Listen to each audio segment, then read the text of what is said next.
As my disability kind of took more space in my life, that chronic pain took more space in my life, it was at the same time that my voiceover career was picking up. So it was kind of like the universe's way of saying like, hey, it doesn't exactly look like you thought it would when you were, 11 years old, scream singing in your basement, but you are a working actor, and I think that's what I remind myself all the time, is that at the end of the day, I'm paying my bills by being a working actor, which is rarefied air. It really is hard to do that in today's environment, and to say that I make my living entirely.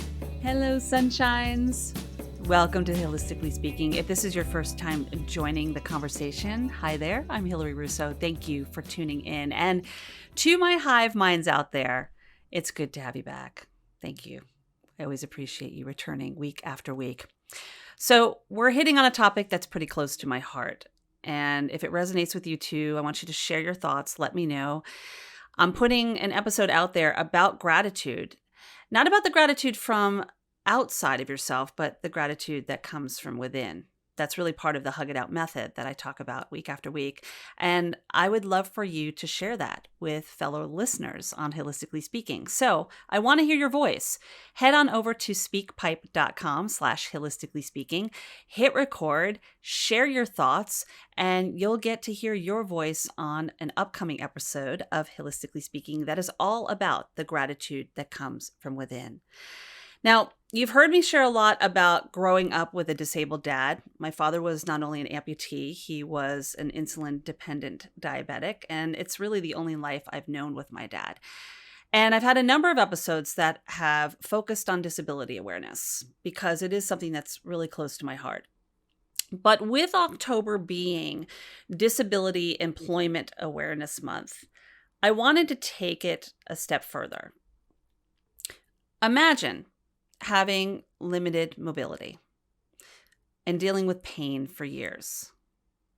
And then at some point you find out answers and you're willing to move to the next step, right? That allowing of moving to the next step of how do I deal with things now? What's next? What do we do next in a, quote, world that isn't made for us? Yeah, a world that isn't made for us. Let that sit for a second.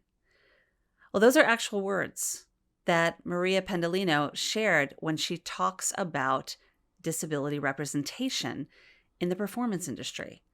And at some point, this actor turned voiceover artist had enough. So she used her voice to share a different message. In an industry where representation of disabled individuals is distressingly rare, there are rock stars out there who are amplifying their voice in order to change that. And Maria is one of them. So on this episode, we talk about authentic representation in the film and television and voiceover industry, including what you can do to dismantle those misconceptions and stereotypes that aren't helping anyone. And trust me, I have seen it myself. How you can be a game changer in the work from home world. And yes, how you or someone you know and love can be part of a growing resource that's making a positive change within the disabled community and beyond. Let's move some mountains. Maria, it is such a pleasure to have you on Hilistically Speaking. Thank you so much for taking time to be here. I know this was kind of a last minute, but I wanted to get you in. This is such an important topic, talking about disability employment awareness, especially October being an awareness month to focus on that. And just to talk about your own story and how you're supporting yourself, but also being the voice and amplifying and supporting others who are in the world of disability, but not letting it be an inability, as my father used to say. Absolutely. Thank you so much for having me. I'm so glad to be here with you. So you've been in this business for a while. And when you talk about being in the industry, you mean mainly performing artists and being around voiceover artists and just in that world of the talent industry, right? Yeah. So I've been acting since I was like 11 years old. I started my career doing musical theater. I was kind of like that very annoying kid who was dragging their parents to community theater auditions for like The Sound of Music and other like very family friendly shows. Mhm. I kind of came of age in the time of like the British invasion musicals. So, we had Les Mis, we Mhm. had Phantom of the Opera, all of these kind of big, big, big Broadway shows. And that's kind of where I kind of caught my performing bug. And after college, I spent some time working in banking and doing like off Broadway kind of stuff, things that you could like, really more easily schedule in between having a full-time job. Mhm. And then I just realized like I really just wanted to be a performer. So I left my career, kind of did my own do-over and just started going after everything under the umbrella of acting. So I was auditioning for everything from, theater in a barn where you make $150 a week in the summer, like summer stock theater, Mhm. to, auditioning for HBO shows like Boardwalk Empire and like other great big dramas that were filming in New York at the time. And voiceover and voice acting was actually something that I was just doing on the side. It was just like another way to use my acting training, my voice in a way to make money.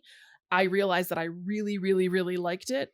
And then that ultimately became my primary pursuit as an actor. So I've been doing voiceover now for, gosh, almost 14 years. And are you finding that it's an area that you truly enjoy, or is it something like, what, I would love to do acting, but I find that voiceover is where I can be most successful because I'm dealing with a disability? Like, how did that kind of roll over for you? Yeah, I think it's twofold. So I think yes, it's something that I do really truly enjoy. Mhm. And I think one of the things that's very interesting about working in voiceover is that it's very diverse what I get to work on day to day. So some days I'm working on like corporate texts to help train people on how to do their job. Some day I'm doing commercials, some days I'm doing radio or TV station imaging. I audition for, animation and video games where I'm like sitting in my booth screaming as if I'm dying in battle or trying to make up all sorts of different character voices. So every day is different, which is really exciting. I think there definitely came a time where I realized like, the realistic like view of being on Broadway 8 shows a week, the realistic view of working in TV and film, 18 hours on set, getting picked up by hair and makeup at 3 or 4 o'clock in the morning in a van, being gone until midnight or 1 o'clock in the morning. Those realities started to set in when my body was not, functioning at its, top capacity. So as Mhm. my disability kind of took more space in my life, that chronic pain took more space in my life, it was at the same time that my voiceover career was picking up. So it was Mhm. kind of like the universe's way of saying like, hey, it doesn't exactly look like you thought it would when you were, 11 years old, scream singing in your basement, but you are a working actor, and I think that's what I remind myself all the time is that at the end of the day, I'm paying my bills by being a working actor, which is rarefied air. It really Mhm. is hard to do that in today's environment and to say that I make my living entirely as an actor and I don't have, 15 jobs on the side in order to make that happen. And that's inspiring. It's inspiring because as someone who comes from the background of performing arts myself as an actor and doing voiceover as well, and then moving into the hosting world, a lot of times our work is seen as a hobby. People don't see it as a real job, you know, because it's not the 9 to 5 sitting in an office setting, even though we're seeing a change in that industry because of the work from home way of being that we're seeing now, especially post pandemic.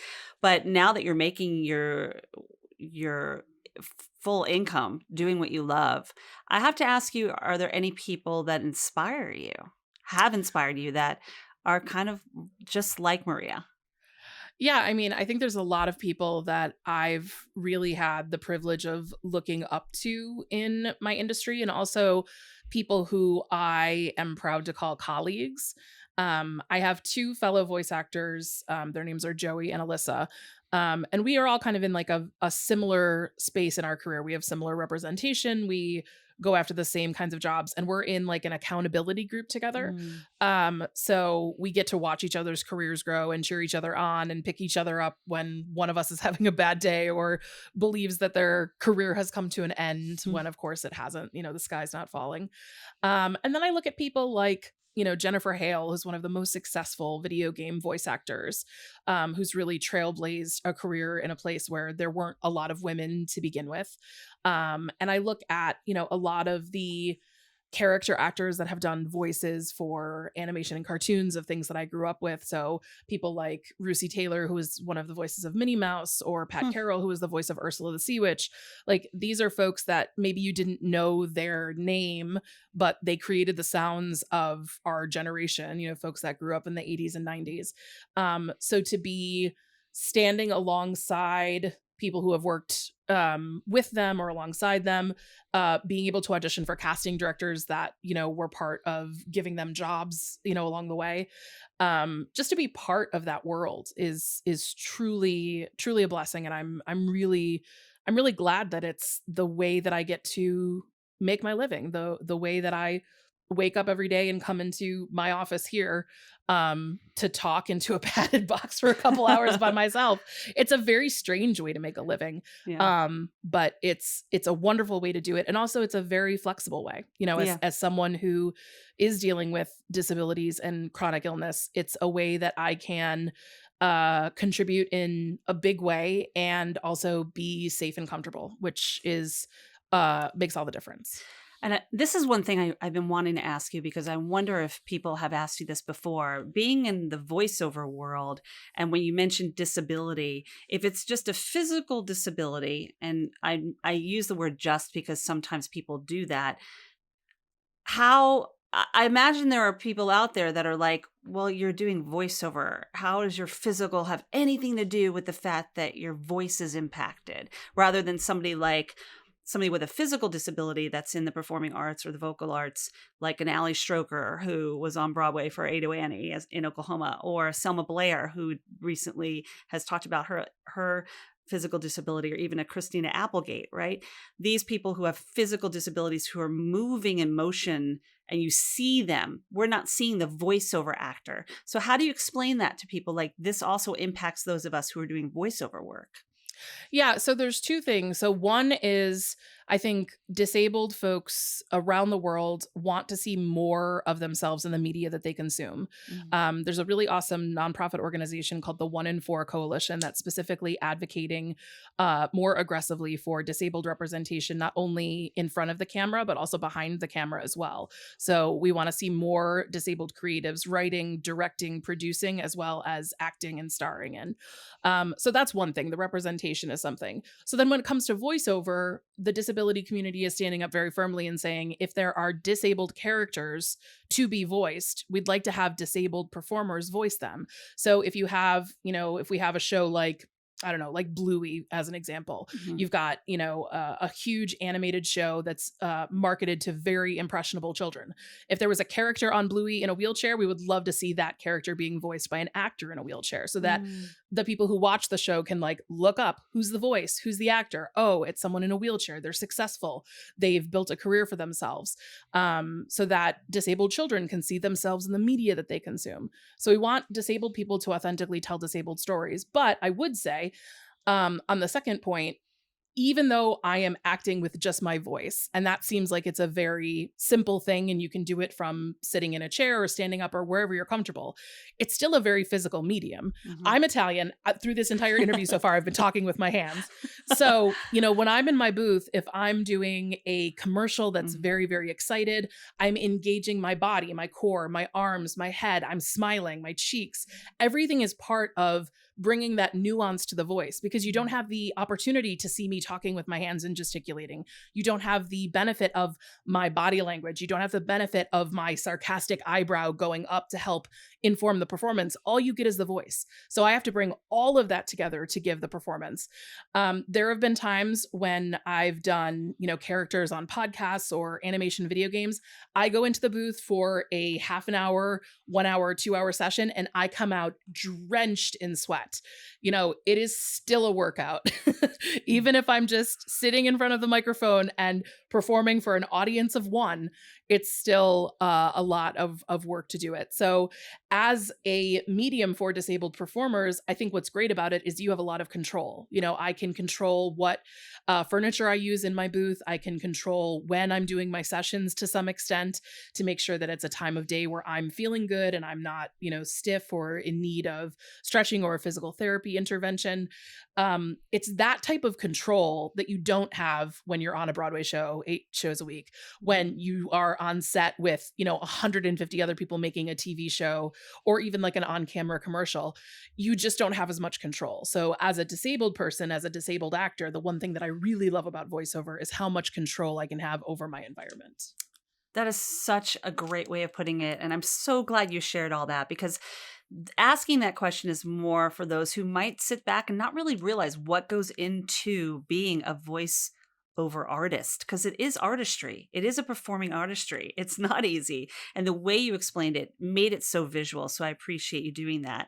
And with that being said, and you talk about the coalition, I know you have your database that you've been a pretty big part of developing. But before we even get there, we didn't touch on is, what is the disability that Maria is facing? What has that been for you? Sure. So when I was 22 years old, I was diagnosed with psoriatic arthritis, which is a autoimmune condition that primarily affects your joints. For me, it appeared first as just some knee pain and swelling. I had kind of a lump of swollen tissue on my left knee, and I had just moved to New York City. And I was walking around a lot more than I was used to. I grew up in a very suburban environment where you like get into your car, into your garage, you drive exactly where you're going, and then you get out of your car in your garage. So I was walking, 10, 20 blocks a day. I was going up and down the stairs of the subway. And for a while I was wearing like, I don't know, very cheap Old Navy flip-flops. So at first I thought I had done it to myself. I thought, oh, I've been walking around the city in these terrible flip-flops. I've ruined my knees. It's over.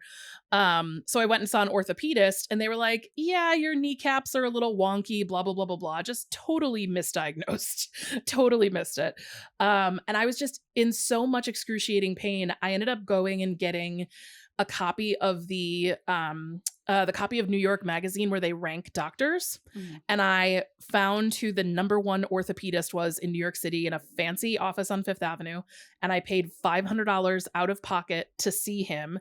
And he took one look at my x-rays and one look at me and said, I don't think you have an orthopedic problem. I think you have a blood problem. So he referred me to the Hospital for Joint Diseases at NYU to meet with a rheumatologist. And I described all of my symptoms and what I was dealing with and my whole health history. And the doctor handed me a pamphlet that said psoriatic arthritis. And he's like, I'm pretty sure this is what you have. Blood tests will confirm it. And of course they did. So it was, it started off as just annoying, and then it moved into debilitating. So that's what happens with conditions like autoimmune conditions and things that are chronic and things that get worse over time. So by the time that I was 32, my knees were basically toast. So for me, it was kind of a process of 10 years. So I ended up having both of my knees replaced in my early 30s. It took me probably 10 to 15 different appointments to actually find a surgeon who was willing to go on that journey with me, as I was explaining that I really wanted to have mobility in my 30s and 40s, even if these joints don't last the duration of my life. I'll be happy to like get them replaced again if I need to. But a lot of people that I met were like, oh, I would never do a knee replacement on anyone younger than 55. And it's like, well, I'm sorry that my knees died earlier. So it was a lot of, self-advocating and trying to explain my story and find people who shared my vision for what I wanted my life to be like. I had my knees replaced, and I have a much better pain profile, and my psoriatic arthritis is actually quite well managed right now. Right now I'm losing a little bit of range of motion in my arms. I have about a 15-degree differential in both my left and right arms of how wide I can flex and extend them. And the knee surgery, while it was successful, it left me with a slightly different length of leg on my left and right side, just due to how severe the joint degeneration was prior to the surgery. So I walk with a little bit of a limp, which affects kind of my hips and my back. Just once one thing is out of kilter, then everything is out of kilter. So I do use mobility aids like a wheelchair, a mobility scooter, a cane, just depending on what the situation is. So it's been, almost 20 years now dealing with the disease. I just turned 41 this year. So, next year will be kind of the 20-year anniversary of the diagnosis. Yeah. And saying that you're your own healthcare advocate, like you just said, is something I am constantly reminding people that you have to be, going to that first doctor who did not give the correct diagnosis, and then realizing I'm not going to just trust and believe what a doctor says without doing some of my own research, which finding the better doctor, a little money out of pocket, could possibly have changed the entire trajectory of where your life is today. Yeah, I think, there's certainly an element of, fact finding and Mhm. listening to people who have, gone to school and studied specific things, but then there's also just like listening to your body and knowing when things Mhm. don't feel right. And, at that point I was taking like handfuls of Advil every day just to get through the day. At age 22, 23, I knew that that wasn't normal. I didn't know if there was something else underlying that could have been happening, but I knew that it wasn't just like, oh, my kneecaps are kind of high. Like Mhm. that to me just didn't seem like, the end of the road. And ultimately it was the pain. It was just Yeah. living with the pain. I was living in New York City, which is a pedestrian wonderland. It's a lot of walking Mhm. and waiting and standing and stairs. And, you come home day after day just being completely exhausted, wiped out, and just in excruciating pain. And that was really what pushed me to say, I don't think that this is normal. I also, it's one of those things that like I just don't think I'm special, right? Like Mhm. I'm not the one person who has like the weird, like one-off, one in a million thing. I actually think it's probably something that's more common and it's Mhm. just being missed. And of course I was right. It was, psoriatic arthritis, which lives alongside rheumatoid arthritis in autoimmune joint conditions and things Mhm. like ankylosing spondylitis and all of the other ones. Like I'm not special. Like there's millions of us who are affected by this. It just took finding the right healthcare provider to be asking the right kinds of questions to determine the root cause and not just focus on like the resulting symptoms, which in my case was a swollen knee. That was what showed on the surface, but it was clear that there was something much deeper going on. And once you had that diagnosis and once you've seen the last 20 years and how your body and how your mind has responded to it, because it so much goes back to the mental health of things too, right? Once you made that decision and then you jumped into this world of like, how can I share with others and help people in my own industry? And that gets us into talking about the database. So let's elaborate on that. First, I want to just let people know who are tuning in to Holistically Speaking. Maria Pendolino is our guest. We are talking about disability awareness, how you can just be a rock star in whatever you're doing, no matter what the pain is. There's no boundaries. There's nothing that can stop you from reaching it. As my father used to say, disability does not mean inability, and that is coming from someone who was an amputee and went through his own trials and tribulations as well. So can we talk about the database? Yeah, absolutely. So it was kind of at the, I guess, I don't know, towards the end of 2019, beginning of 2020, prior to the pandemic, actually, that I started to embrace the idea of disability just being a part of my identity. I spent a long time trying to hide it. And I'm sure other people who might be listening that have disabilities, invisible or visible, Mhm. resonate with that idea of thinking that you can hide it and you can just get by. And, if you are just good enough, smart enough, quick enough, whatever, people won't notice. And the truth is that it's really difficult to Mm. hide a disability, whether it's visible or invisible. So, I started to just get more used to the idea of, this is what my body is doing. This is how I can help myself. These are the accommodations that I can either make myself or ask for to make myself more comfortable. And ultimately, I realized how much more comfortable and happy I was when I utilized any sort of aid around me. That could be something like a mobility aid, like a wheelchair, a cane, or a scooter. It could be applying for a handicapped placard, through my local town so that I can park closer to places so that I'm more comfortable. Mhm. Things like hygiene, toileting, and bathroom aids, like purchasing a bathroom stool for my shower so that I can stand up and sit down when I'm like deep conditioning my hair for the 37th time and like rinsing it for the 37th time. And it gets a little exhausting, you can just sit down. And there's all of these things that are available out there, mostly marketed to senior citizens. Mhm. And you kind of don't even think that these are things that you could use or could be a benefit to you. So as I started to just accept disability as part of my identity, that's when things really opened up for me from both a comfort perspective, finding ways to make accommodations in my life, being more comfortable asking for help. As a very kind of gregarious, bossy Italian, that's very difficult for me to ask other people for help or assistance. But it was through that kind of like identity that I discovered that there were other disabled actors as well who were working really, really hard to advocate for representation. And I wanted to join that kind of quest to bring that to the table. So a colleague of mine, his name is Nick Germain, he had started a very simple Google Doc for actors who identified as disabled to kind of throw themselves on this Google Doc so that they could be found. Every once in a while, you would see an Instagram post or a tweet from a casting director saying like, hey, we're looking for an actor that has these attributes. We're looking for an actor that's a wheelchair user. We're looking for an actor that is deaf or hard of hearing. We're looking for an actor who's an amputee or whatever. And there wasn't one great place to find these folks. So Nick's idea was to kind of start a Google Doc where they could be found. The Google Doc got very unwieldy. Yeah. And, where someone would write, for example, they would write autism as their disability, and then someone else would write ASD for autism spectrum disorder.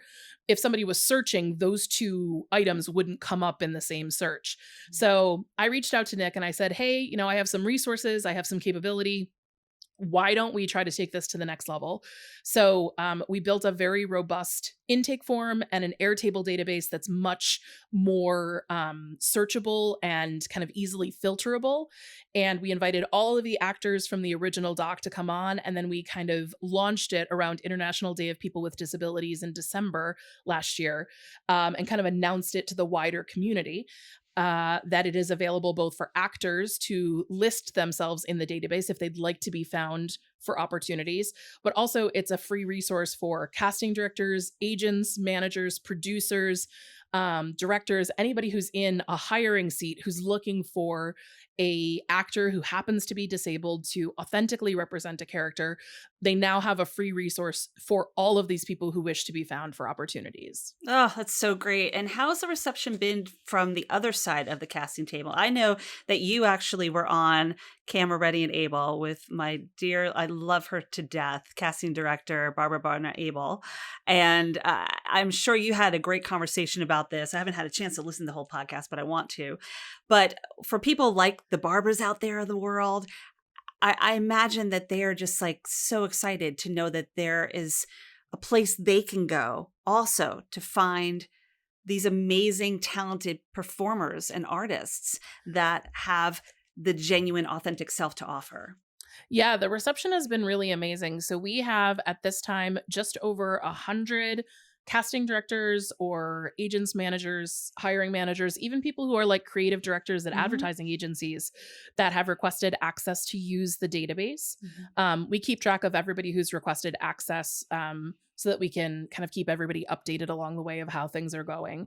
But I was so pleased that when we first sent the news out into the world that it was available, a lot of people who were part of my network like really helped me amplify the signal. One person I'll call out specifically, Danielle Pressfelder-Dumchik, who's a casting director with DPD Casting, and she's also the VP of Advocacy at the CSA, Casting Society of America. She like unprompted made this huge LinkedIn post about what the database was and how helpful it was as a resource for her as a casting director, kind of a user experience share. And I think just her LinkedIn post alone probably brought in 20 to 25 applications for access. So to have someone who is the exact target market that you want to be using it, having them stand up unprompted and say, I'm using this. I think all of my professional colleagues would want to know about this. And to see those comments in her thread, like, yes, I'm so glad to know about this. I can't wait to get access. That was really, really encouraging and showed us that we were on the right track and we had done something that actually filled this need and filled this gap that existed. Because I think a lot of people who are in the hiring position, they want to do the right thing. They want to increase authentic representation for disabled folk, and they want to bring those people to the roles. But I think a lot of times people would end up finding themselves just saying like, I can't find anybody, because you know what? There's been a lot of systemic exclusion. Yeah. Disabled people in general, not just talking about the arts, but in general, are employed at a far lower percentage rate than non-disabled peers. It shows the same in the entertainment industry. And that means that there's just been exclusion. So you don't have as many disabled people represented by top agencies and management companies that casting directors historically go to when they have a breakdown. So if, the 5 agencies that they really like to go to when they have a breakdown don't represent a huge bench strength of disabled talent, where are they going to find them? And social media has obviously improved the ability to get a word out, more widely. But to be able to give them a resource where, as of today, I think we have over 570 actors in the database, to go, here's 570 people who identify as having some kind of disability, which you can sort by, and they're all interested and ready to be found by you. I think it's just a really, really powerful tool, and we've tried to make it as user-friendly as possible. And this is not just voiceover actors. So it started off as specifically being about voice acting, but we are certainly open and welcome anybody to use it. And when I send out the credentials, when people apply for access, I let them know that people are happy to be contacted about theatrical opportunities, film opportunities, commercial opportunities. We've even had things like modeling and influencer opportunities. So I think there's a lot of people who are multi-hyphenates and are happy to be multi-hyphenates. So I've let people know that while this started out as something specifically to fill a need in the voice acting industry, looking to represent more disabled voices authentically, it can absolutely be used for kind of the other media type of mediums. Absolutely. There's just, where do you hope to go with this database? Like, what's your next step here? I mean, the North Star goal is we shouldn't need it, but that's not the world we live in. So what I would love to see is when, casting directors, producers, directors, when they are thinking about the cast for an animated show or the cast for a video game, they're thinking about, a corporate training program and the different kind of employee avatars that they're representing.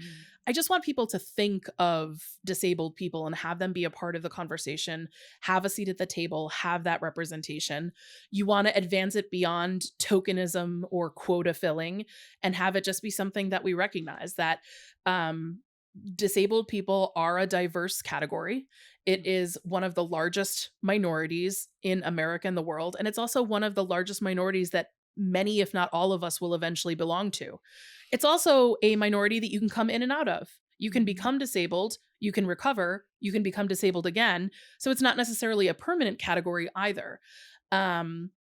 It just seems to be missing a lot of the times when we're talking about diversity, equity, inclusion. We'd also like to talk about adding an A to that acronym, which is accessibility, and thinking about how disabled folks can be included in that conversation as well. Brilliant. I love that. I love that so much. And yeah, we're in this world of inclusivity and diversity, and we need to really, you're doing exactly what you're supposed to be doing. And sometimes it's like I say, it's our own traumas that lead to the triumphs. And hopefully you being the voice, no pun intended, but pun intended, is helping others realize that they can do and be whatever they want to be, and just have the other people on the other side, knowing that there's people there that are willing to take those jobs and be really happy to do so. But just live our lives. Like, let's just be human, Absolutely. Yeah. So before we go, I want to play a little game with you that I do with my guests. Are you ready for a little fun? Absolutely. All right. So I'm going to throw out a word of some of the stuff we spoke about, things that you've said, and I just want you to come back with the first word that comes to mind. Okay. You ready? I'm ready. Mobility. Wheelchair. Autoimmune. Disease. Arthritis. Pain. Pain. Mm-hmm. Pain's the word. Oh, arthritis. I'll do one and the other. Yeah. Throwing you a zinger.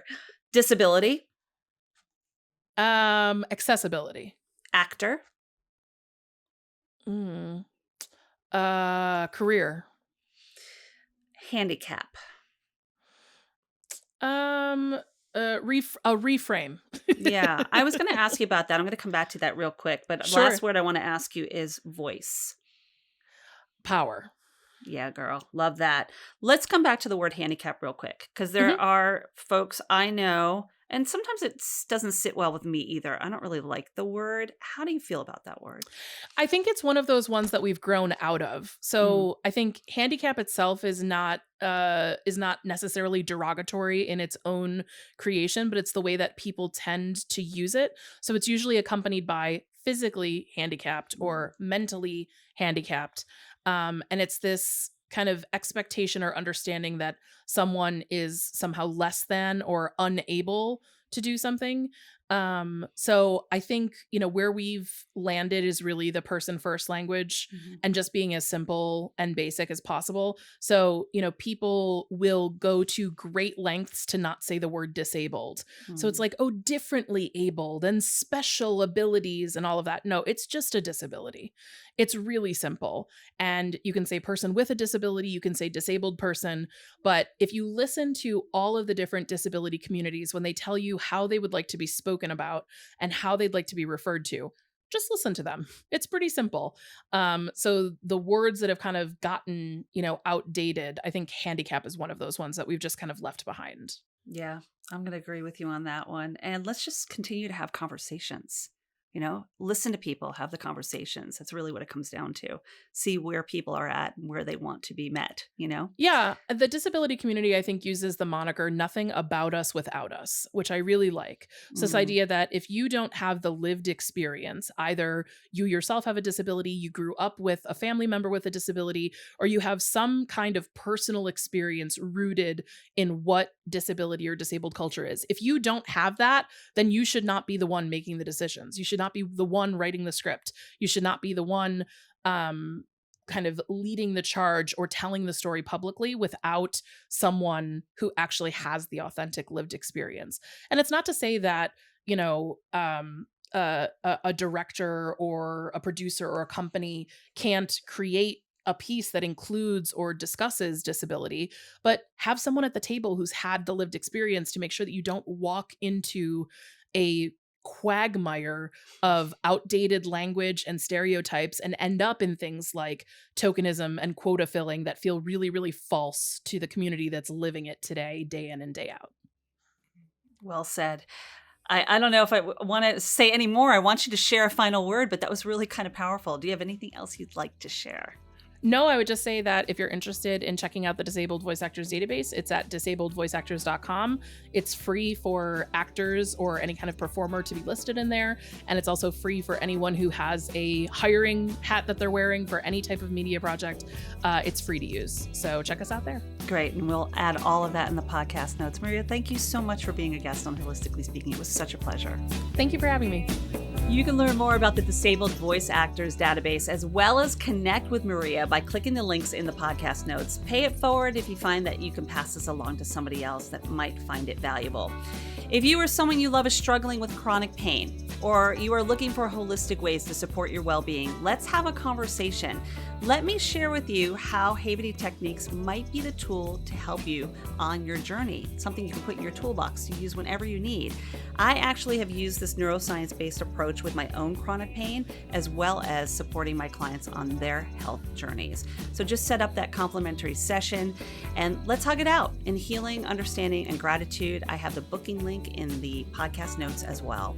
And speaking of Hug It Out, have you joined the Hug It Out Collective yet? This is a free group on Facebook. It's a great place where like minds are getting together to talk about holistic healing and how to live your best lives.